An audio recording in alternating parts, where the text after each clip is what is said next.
Freelancing, work from home अनि remote जब, यो तिनटैलाई धेरैजना मान्छेले एउटै इन्टेन्सनले हेरिरहेका हुन्छन्। तर यो तिनटा कुरा हो अनि तिनटा जब क्याटेगोरीमा आउँछ। तर यो तिनटै अनलाइन मार्फत गरिन सकिन्छ। तर फ्रिलान्सिङ के हो भने तपाईँ प्रोजेक्ट वाइज काम गर्नुहुन्छ अनि प्रोजेक्ट वाइज पेमेन्ट पनि लिनुहुन्छ अनि तपाईँ आफ्नो बस अनि आफ्नो कन्ट्रोल तपाईँ नै हुनुहुन्छ, अरू कुनै केही पनि हुँदैन।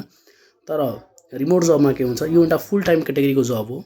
यसमा तपाईँको वर्क पनि फिक्स हुन्छ, तपाईँको पेमेन्ट पनि फिक्स हुन्छ अनि फुल टाइम एउटा क्याटेगोरीको यो जबमा जान्छ, जसले घरमा बसिकन वा जुन पनि ठाउँमा बसिकन यसलाई गर्न सकिन्छ।